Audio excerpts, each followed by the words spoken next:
Comienzos del siglo XX, la mayoría de los chilenos no sabe leer ni escribir. Fui la única del curso. La única del curso. Son 120 alumnos y de esos 120 ingresamos 6 a la universidad. El 70% vive en el campo y muchos no han salido nunca del límite del fondo en el que trabajan. Por primera vez, las mujeres comienzan a emigrar a las grandes ciudades. Me vino una pensión a Santiago. Era una verdadera Carmela San Rosendo. En 1911, la fuerza laboral alcanza las 15.000 mujeres. O sea, es como si solo las alumnas de 15 colegios trabajaran.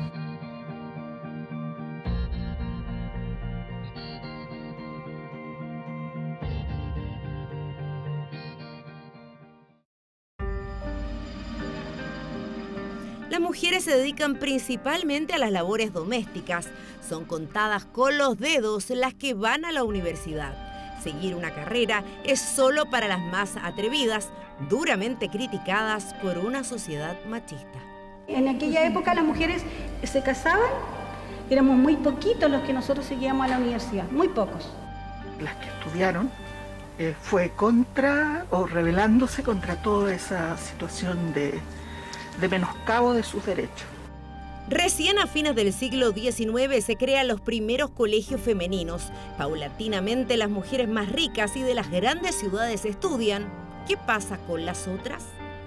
Mujeres pobres que generalmente tenían que trabajar, pero en trabajos súper sencillos como lavanderas o ir a las casas a emplearse como nanas, cosas así. Pero trabajos remunerados, profesionales, llamémoslo así, eran muy poquitas las que habían estudiado.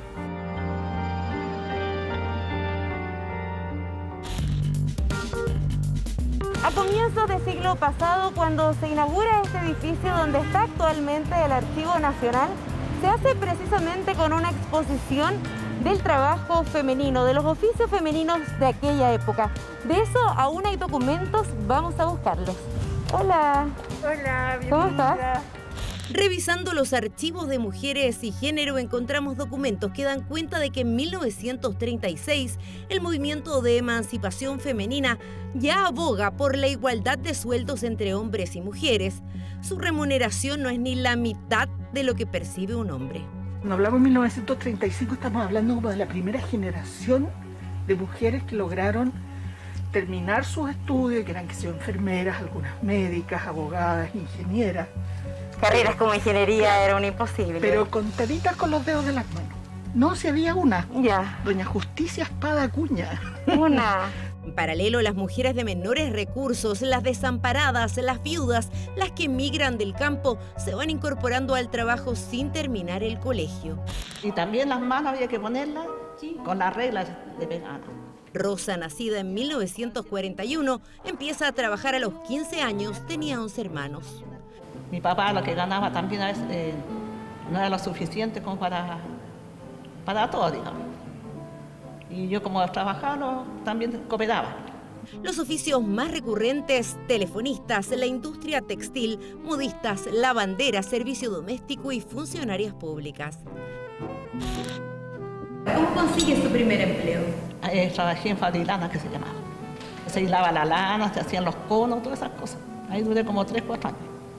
El trabajo a Rosa le dura hasta que se casa a los 20 años. Quedé embarazada y todo eso. No quise que trabajara más, pero y yo trabajaba, o sea, en verdad ganaba más que él. ¿Ya? ¿Y él se enojaba? No, y después me dijo, no trabajé más. Era mal visto que un hombre tuviera a la mujer fuera de la casa trabajando. Mal visto. Mal visto. O que un hombre se hiciera cargo de los niños, por ejemplo. Eran cosas, los roles masculino y femenino estaban súper separados. Encontramos este documento escrito en 1945 para el 10º aniversario del movimiento pro emancipación de las mujeres de Chile. Hay 5 puntos que ellas destacan como grandes aspiraciones. Protección de la madre y la defensa de la niñez, el mejoramiento del estándar de la vida de la mujer que trabaja, la capacidad política y civil de la mujer, la elevación cultural de la mujer y educación del niño, y la defensa del régimen democrático y de la paz. También están sus logros. El reconocimiento de la Ley 6020 a la empleada particular, con un sueldo mínimo igual al del hombre. la dictación de un decreto que declara artículo de primera necesidad a los alimentos artificiales para las guaguas, la supresión en el proyecto de ley orgánica de correos y telégrafos de las disposiciones que prescribían de las vacantes que se produzcan solo un 20% podrá ser ocupado por personal femenino y que para el ingreso del personal femenino se requiere que las postulantes sean solteras o viudas. Aparte de las mujeres pobres que estaban sonadas y ya te contaba un poco lo que pasaba, cuando la mujer era de clase media y por ejemplo quedaba viuda, lo terrible era que el resto de la gente le tenía en el fondo pena porque pasaban realmente muchas pellejerías con sus familias, con sus hijos, porque tenían que salir a trabajar, los hijos quedaban los más grandes cuidando a los más chicos y con muy pocos recursos en realidad como arreglárselo. Y hay unas historias terribles respecto de eso. El Censo de la Industria Manufacturera y el Comercio de 1928 da cuenta de que la fuerza industrial femenina es de 17.199. En esta época comienzan a insertarse en un comercio que comienza a modernizarse, ¿no? Comienzan a instalarse las grandes tiendas por departamento que hoy día conocemos, se instalan en Chile en esa época y las mujeres trabajan allí como vendedoras, con todo el revuelo que eso causó. Teresa hoy tiene 75 años, a los 11 su padre muere y se ve la obligación de salir a trabajar para alimentar a sus 6 hermanos más chicos. Tenía una tía que ella trabajaba en una casa particular, entonces ella me pedía que le vaya a ayudar con los niños. Entonces mi mamá quería y no quería y me daba permiso igual. Claro que era poquito lo que yo podía llevar a la casa. Como muchos en aquellos años, emigra del campo a la ciudad. En la adolescencia la mandan en tren desde Valdivia a Santiago a trabajar a una casa particular puertas adentro en busca de mejores oportunidades. Con lo que yo ganaba acá, yo lo mandaba para Valdivia para que mis hermanos tengan educación y para que ellos tengan lo que yo no tuve. Claro que a veces da pena, da tristeza, porque uno se cría lejos de la familia, no se cría con los hermanos. Entonces yo iba a veces una vez al año, me quedaba en Santiago mejor, para poder mandar esa platita para allá, para que a ellos les sirva mejor. Entonces esto de tener hijos, finalmente la mujer que no tenía con quién alimentarlo, se lo daba, por ejemplo, a la mamá de ella, a la abuela, o a una tía en el campo, estas famosas madrinas que al final criaban un montón de chiquillos que quedaban un poco guachos, digamos, sin padre, sin madre, en el campo ahí solos, porque por lo menos les daban de comer. O sea, casi era un acto de amor el entregárselos a otra persona. Y ahí surgen las primeras trabajadoras de casa particular en el fondo. Sí, claro, muchas de ellas tenían además que emplearse.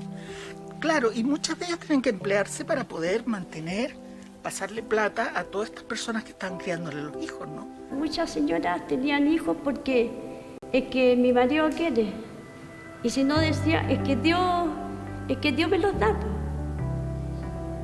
Entonces, digamos que habían tantos niños que no había para todo. En este sentido, el trabajo atribuido hegemónicamente a las mujeres y comienza a pensarse en un trabajo como también un espacio de desarrollo e incluso de emancipación para las mujeres. Y ahí el MEMCH tiene un papel súper importante. La educación no fue prioridad hasta los años 60. Teresa nunca puso un pie en el colegio, es analfabeta. Colegio no tuve, pasaba por la puerta del colegio, pero me daba miedo de entrar al colegio porque antes, cuando uno no aprendía luego, la ponían de rodillas encima de un cajón con piedra y la ponían así a la muralla. Entonces yo no aprendí. A firmar me enseñaron mis patrones. Varias de ellas sufrieron malos tratos de parte de sus profesores en las salas de clases. Ella se ponía el dedo acá, así, y le pegaba aquí, casi le sacaba la cabeza a uno con los combos. Así. Y la regla. Te hacían poner las manos y te pegaban ahí con la regla. Y lo ponían así, como decía la señora, hacia la pared. Sí, con y ella se ponían un cucurucho y le ponían el burro aquí. Las revistas en aquel tiempo publican reportajes con los valores familiares establecidos por la clase alta. La mujer debía ser un ejemplo de virtud. La mayoría tiene su primer hijo antes de los 20 años.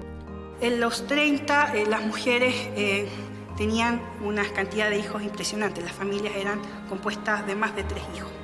11, 12, hasta 16. Sí. Claro. Fuimos 11 hermanos. 11 hermanos. Sí.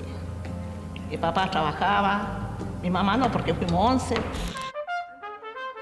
María Teresa Palau va a la universidad en 1945, por entonces vive en Valdivia y para rendir el bachillerato debe viajar a Temuco. El examen solo se toma en las ciudades principales. Es la única de su curso motivada por su madre. Mi madre tenía mucho interés, ella quiso estudiar Bellas Artes y era demasiado repudiable en esa época, parece, estudiar Bellas Artes, era muy peligroso. Entonces ella en realidad, yo creo que ella sin querer me fue metiendo en la cabeza esta cosa de estudiar.